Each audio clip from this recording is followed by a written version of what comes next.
꼭 알아야 할 경제 이슈를 쉽게 풀어서 배달해드리는 구독경제. 화요일에는 두 분이 함께 나옵니다. 최이배 전 의원, 김윤경 뉴스원 기자. 두 분 안녕하세요. 안녕하세요. 네, 우리 구독경제가요 장안의 화제입니다. 네. 좀 전에 들어오시면서 들으셨겠지만 네. 박영선 더불어민주당 서울시장 예비후보께서 한 10번은 구독경제를 이야기를 하셨어요.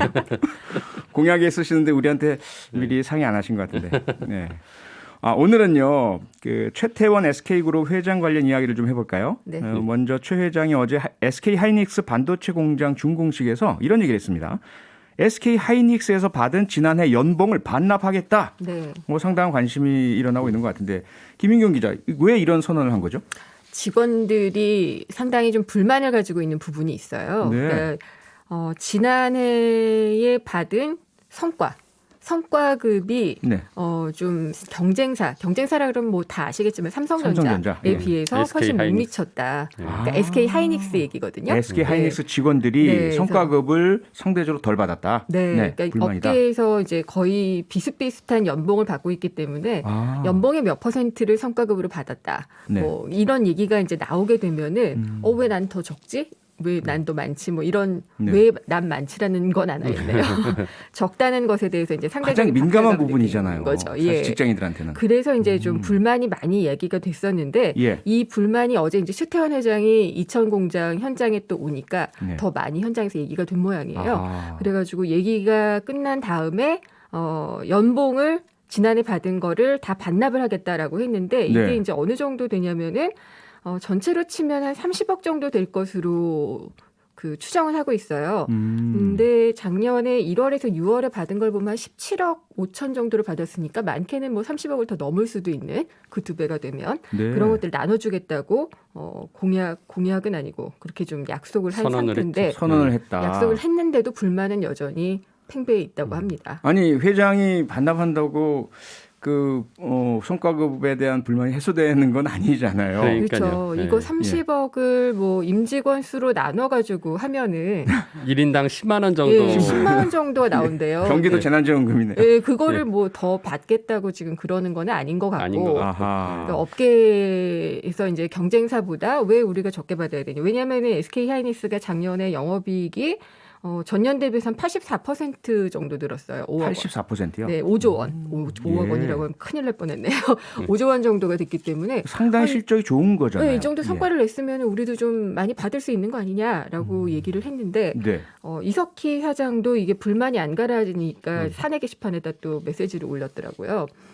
이게 그러니까 2019년에도 성과급을 줬을 때 예. 줬었는데 그때는 원래 성과가 있어서 주는 게 아니라 직원 사기를 위해서 기본급의 400%를 그냥 줬었대요. 400%. 그때는 이제 미래성장 특별기여금이라는 아하. 형태로 줬었는데 네. 그때와 비슷한 수준으로 이번에 또 나가게 되니까 이번에도 이게 400% 정도. 이번엔 연봉의 20% 정도라고 연봉이 하거든요. 20%요. 예. 근데 그래도 불만이 있으니까 그때 못 줄 거를 줬었다. 이런 얘기도 하고 그때에 비해서 이제 우리가 경제적 부가가치 EVA 에바라고 보통 얘기를 예. 하는데 예. 그거를 창출한 것을 감안해서 이번에 연봉 20%를 주기로 한 거다라고 네. 얘기를 했는데도 아직까지 그러면은 그 EVA는 어떻게 산정이 된 거냐, 우리들의 평가 기준은 뭐냐, 이걸 가지고들 상당히 좀 아직까지도 부글부글 하고 있다고 합니다. 물론 이제 자영업자 소상공인 코로나19 때문에 뭐 공인업계 분들도 그렇고 정말 힘들어하시는 분들한테는 딴 세상 얘기이겠지만 그렇죠. 예. 네. 그래도 이분들은 나름대로 이렇게 회사 실적을 보면서 이 정도면 네. 뭔가 기대치가 있었을 것 같은데 거기에 상당히 못 미쳤다 이렇게 볼 수 있는 건가요? 그러니까 저는 그런 것 같아요. 상대적 박탈감이라는 게 가져오는 게 좀 이번에는 크지 않았나 이런 좀 생각이 드는데 네. 뭐 호황이고 실적을 그만큼 냈고 거기에 대한 성과 기여를 했으면 성과가 좀 제대로 보상됐으면 좋겠다라는 예. 건데 이게 PS라고 보통 해서 이제 이익을 초과한 거를 나눠 갖는 그런 개념이기는 한데 네. 이게 보상 과정도 그렇고 또 평가 과정도 그렇고 이게 선명하지가 않잖아요. 명확한 기준이 없나 봐요. 이게 있기는 있어요. 기준은 있는데요. 네. 그러니까 저는 지금 이제 노조가 네. 어제 이제 최태원 회장이 오니까 피켓시를 한 거예요. 앞에서 예, 예. 최태원 회장이 들어오면서 뭐 때문에 저런 거냐. 그러니까 성과급에 대해서 지금 불만이 있어서 저런 거다 하니까 네. 이제 연설 그 축사를 하는 과정에서 네. 제가 받은 보상을 다 돌려드리겠다라고 얘기를 했는데 그래도 이제 그게 뭐 아까 말씀하신 대로 약 한 30억에서 뭐 그 전저리에서 지금 최태원 회장이 받는 돈을 네.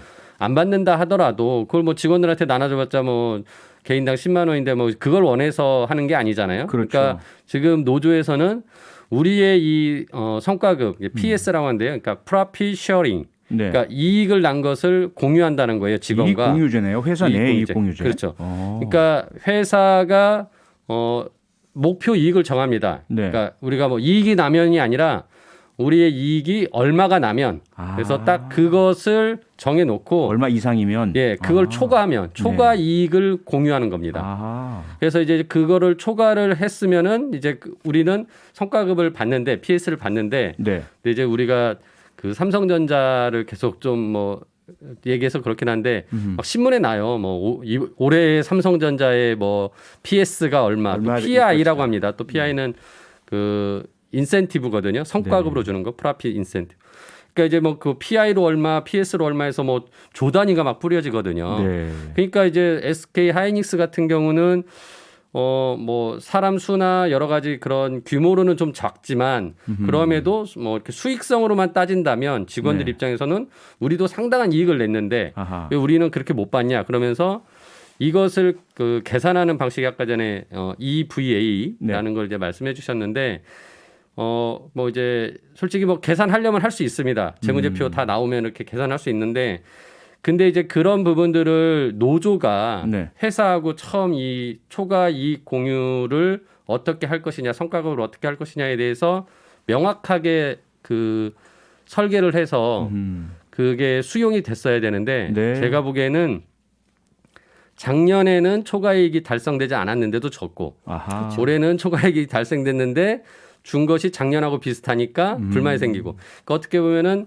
정답이 회사 없네요. 입장에서 노조를 제대로 그 설명을 안 해준 거예요. 아하. 노조가 설명을 제대로 요구하지 못했을 수도 있고요. 그래서 제가 보기에는 약간 뭐 이런 부분은 확실히 이게 소통의 문제일 수도 있고요. 네. 뭐 이번 기회에 어떻게 보면은 지금 노조가 요구하는 사안들을 회사가 네. 지금 굉장히 그 거부하는 느낌은 아니에요. 뭔가 네. 사장이 나와서 적극적으로 설명하고 회장도 자기가 그 반납하고. 받은 거를 돌려놓기로 반납을 했으니까 하고. 예. 대화가 충분히 가능하다고 보여지거든요. 네. 그래서 저는 이거는 이제 노사가 좀 더 대화하면 충분히 뭐 해결될 문제고 이렇게 사회적으로만 네. 크게 논란이 될 만한 이슈는 이제 뭐 아니어야 되지 않겠냐 이렇게 그렇죠. 생각합니다. 이게 그렇게 생각이 되네요. 자, 이조차 최태원 회장 이야기가 나온 김에요. 제가 네네. 질문을 드리고 싶은 게 대한상공회의소 회장 네. 사실 이 재벌그룹 회장이 대한상의 회장을 맡은 게 이번이 처음 아닌가요? CJ그룹 같은 경우에 손경식 회장이 한 적은 있어요. 예. CJ 두산, 뭐 삼양사 이런 그 네. 리더들이 했는데 대한상공회의소 이제 회장을 꽤 하셨죠. 근데 예. 이제 지금 4대 그룹 4대 안에서 그룹. 네. 아무튼 이렇게 좀 재벌 중에서도 예. 네. 더 위에 상위 재벌 회장이 직접 맡기는 이제 이번이 네. 처음이다. SK가 3위니까요. 재계 순위 4위 내에선 처음이다. 네. 이렇게 봐야 되겠군요. 네. 왜냐하면 그전에는 대개 이분들은 정경련 회장을 맡았었잖아요. 그렇죠. 예. 네. 그러면 그 의미를 좀 어떻게 봐야 될까요? 그러니까 정경련이 이제 박근혜 대통령 시절에 국정농단에 네. 그 관여했던 연루가 그런 됐죠. 이제 예. 문제가 있었잖아요. 그래서 그렇죠. 정경련에서 일정 정도 뭐 그런 우익 단체들의 집회를 하거나 할 때 뭐 자금을 지원했다 뭐 이런 논란이 있어가지고 그랬죠. 국정농단 사건이 있을 때 굉장히 이제 정경련이 심하게 비판을 받았고 심지어 이제 정경련 해체해야 된다라고까지 주장이 나왔었고 그랬죠. 그래서 그 뒤로 LG 등이 정경련에서 탈퇴를 했었어요. 네네. 그래서 이제 정경련은 약간 자연스럽게 해체되는 분위기로 갔었는데 물론 지금도 이제 존재는 하고 있지만 그래서 재계에서 정경련에 대한 위상이 확 떨어지고요. 반면에 이제 대한상의회 회장을 이제 박용만 네. 두산그룹 회장이 맡았었는데 굉장히 존재감을 많이 발휘하셨죠. 그래서 네. 지난번에 공정경제 3법 통과될 때도 국회 여러 박용만 차례- 회장이 그렇죠? 기업에, 국회에 와서 예. 네네. 각 당의 당 대표들 만나서 막 맞아요. 이렇게 얘기하시고 그랬잖아요. 그러면서 그 대한상의의 유상이 좀 많이 높아졌고 이 대한상의 자체는 법적 기구입니다. 네. 그 국가에서 이렇게 법으로 해서 만들어온 법정 단체이기 때문에 정부 입장에서도 이제 재계 파트너로서 예전에는 정경련하고 얘기했다면 네. 지금 이제 대한상의와 대화의 파트너로 하다 보니까 대한상의의 위상이 좀 높아졌다고 보여지고요. 네. 아무튼 이번에 이제 최태원 회장이 특히나 이걸 맡음으로써 더더욱이 대한상의가 더 위상이 높아지지 않을까라는 아하. 생각이 듭니다. 전체적으로도 회원사가 18만 정도 되거든요. 18만 개 기업 정도 되는데 네. 중소 중견 기업들도 꽤 많이 다 있고 들어가죠. 예, 대기업들도 있고 그러니까 전경련이 대기업의 이해를 좀 대변하는 네. 뭐 말하자면 재벌의 나팔수다 뭐 이런 얘기들도 좀 있었잖아요. 그랬죠. 그런 것에 비하면은 뭐 재계 3위의 그룹 회장이 회장을 하면서 이 18만 회원들의 다양한 요구를 좀 적절하게 네. 이해를 반영할 수 있으면 좋겠다 싶은데 거기에는 대기업과 또 중소 중견 기업의 아하. 상생도 들어가 있겠죠. 그런 네. 것들 도모할 수 있으면 좋겠다. 이런 생각도 좀 했어요. 네, 기대가 좀 많이 되네요. 네. 그리고 이렇게 최태원 회장이 대한상의 회장을 맡는다는 얘기가 나오니까 바로 나오는 얘기가 또 뭐냐면 ESG 맞아요. 경영이 재계 전반에 퍼질 것이다. 네. 이런 전망인데요. ESG 네. 하면은 이제 친환경, environment, E가 환경, 환경이죠. environment, 그리고 사회적 책임, 소셜, S가 소셜, 예, 네. 지배구조 투명성, 가버넌스. 거버넌스. 그 앞자를 따서 한 건데 네. 저는 편의상 그렇게 설명을 많이 해요. 기업이 지속하려면은 재무적인 어떤 지속 가능성도 필요하잖아요. 네. 그리고 비재무적인 형태의 지속 가능성은 ESG가 아닌가. 그러니까 앞으로 중요한 것은 환경. 진짜 우리 생존에 걸린 문제잖아요. 그렇죠. 그것도 그렇고 이제 사회적인 책임 문제도 그렇고 네. 그다음에 지배 구조가 더 이상 투명하지 않고서는 지속이 불가능하다. 네. 이런 비재무적인 그러니까 기업의 영속성, 지속 가능성을 얘기하는 게 ESG다. 네. 이렇게 좀 설명을 하고 있어요. 특히나 이제 최태원 회장의 SK 그룹이 큰 사업 부분 중에 하나가 석유화학 쪽이잖아요. 그렇죠. 근데 이제 계속 환경에 대한 이제 그 변화가 네. 기후 위기를 우리가 극복하기 위해서 환경을 중시해야 되고 그 과정에서 탈석탄, 네. 뭐 그다음에 이제 탄소 제로 이런 네. 것들을 지금 국가적으로도 표방하고 전 세계적인 흐름이 가고 있으니까 그렇죠. 최태원 회장이 그런 부분들을 되게 강조를 했어요. 자기 그룹에서도. 그래서 일찍이 이제 석유 화학 산업에 대한 어떤 변화들을 모색해야 되는 상황이었기 때문에 그런 것들을 강조했고 그러면서 어떻게 보면은 ESG 중에서 E라는 부분이 네. 새로운 사업 분야, 사업 기회가 되는 거예요. 아하. 정말 우리가 환경적인 것을 잘하면 네. 그게 돈도 된다라는 거죠, 이제는. 신재생 에너지도 만들어야 되고 그런 산업적으로 네. 점점 사업의 기회가 열리니까 하나의 블루 오션이 된다. 친환경이. 그렇죠. 그래서 투자에 이제 대한 어떤 평가 기준이 될 수도 있는 거죠. 아, 그렇네요. 그래서 이제 최태원 회장이 그래서 이제 ESG에 대해서 강조를 많이 했고, 그래서 예. 말씀하신 것처럼 이제 대한상의 회장이 됐기 때문에 그런 ESG 경영을 재계 전반에 많이 좀 확산시키려는 노력을 할 거라는 예상을 하고요. 네. 뭐 그 과정에서 이제 그 방금 우리 기자님 말씀해 주신 것처럼 대기업과 중소기업도 다 대한상의 회원사니까 네. 그 안에서의 상생도 굉장히 중요한 ESG 중에 하나거든요. 그렇죠. 그 소셜 사회적 관계에 들어가는 게 소비자와의 관계, 거래처와의 관계, 지역 주민과의 관계 뭐 이런 것들이 다 들어갑니다. 네. 그래서 이제 그런 부분을 좀 최태원 회장이 단순하게 사업 기회로서의 이 일을 환경을 바라보는 것이 아니라 네. 진정한 ESG를 하기 위해서 새로운 국가의 경제의 큰 틀에서 좀 활약을 해 주셨으면 하는 아하. 기대를 해봅니다. 그러니까 ESG라고 하면서 예. 그린 워싱이라는 표현이 있어요. 그린 워싱. 예, 그러니까 예. 이게 위장 환경주의라고 얘기를 하는데 흉내만 낸다 예, 이건가요? 그러니까 우리는 그래서 뭐 편의점을 운영하는 리테일 업체에서 네. 우리 비닐봉투 안 쓰고 생화학 무슨 뭐 비닐 봉투 같은 거 그런 거 쓰겠다. 뭐 썩는 이렇게 비닐, 얘기를. 썩는 봉투 근데 이런 거. 썩지 않는 것들이 많다는 보도가 있더라고요. 실제로는 안 썩는다. 예, 실제로 안 썼기 때문에 그런 것도 그런 워싱이 거. 되고 예. 제지업체 같은 경우에도 벌목을 하잖아요. 네. 그러니까 환경을 계속 파괴시키고 있는데 그럼에도 불구하고 우리가 이제 뭐 환경에 대한 미치는 영향 같은 걸 공개하지 않고서 네. 뭐 푸르게 말만 이렇게 얘기를 해도 되는지 모르겠지만 뭐 이렇게 하는 경우도 오늘 있고요. 이제 대표적인 게 네. 포스코가 네. 예. 이제 종이컵을 안 쓰고 그렇죠. 자기네가 그 제철 회사에서 만든 스테인리스 컵으로 네. 텀블러를 사용하는 것으로 ESG 경영을 하겠다라고 했는데 평가가 굉장히 박해요. 그러니까 어허. 종이컵 안 쓰기 운동은 벌써 10년 전, 20년 전에부터 있었던 건데 오래전부터, 예. 이제서야 그 종이컵 안 쓰기 운동하면서 ESG 경영한다고 하니까 네. 아하. 그거야말로 진짜 이제 그린워싱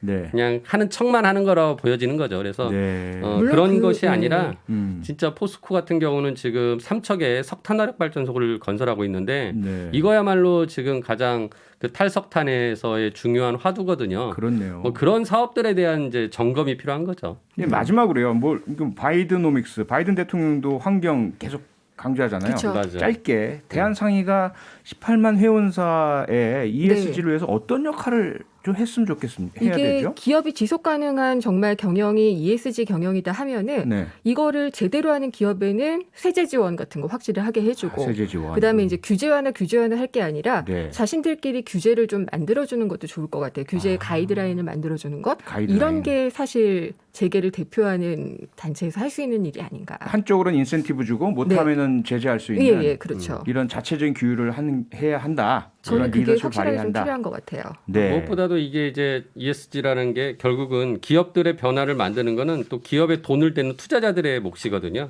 그렇죠. 그래서 이제 요즘은 SRI 사회적 네. 책임 투자라고 하는데요. 굉장히 큰 그 자산 운용사들도 그리고 우리나라 국민연금 같은 네. 기관 투자자들이 이제 기업들에게 그걸 요구하고 있어요. 그리고 아하. 그걸 요구하지 않으면 투자를 안 한다고 하거든요. 네. 그러니까 이제 이런 게 자본시장에서부터 흐름이 만들어지면서 진정한 기업이 ESG를 실행해 나가는 해야만 생존하는, 해야만 그렇죠. 투자를 받는. 맞습니다. 그렇게 이제 되어 가야 되는 거죠. 네. 구독 경제 오늘은 여기서 마무리해야겠습니다. 두 분 고맙습니다. 네, 감사합니다. 감사합니다. 네. 계속해서 앞으로도 계속 두 분의 좋은 말씀 모시고요. 최이배 전 의원, 김윤경 기자였습니다. 감사합니다. 감사합니다. 평일 저녁 6시 5분에 여러분을 찾아갑니다. MBC 라디오 표창원의 뉴스 하이킥.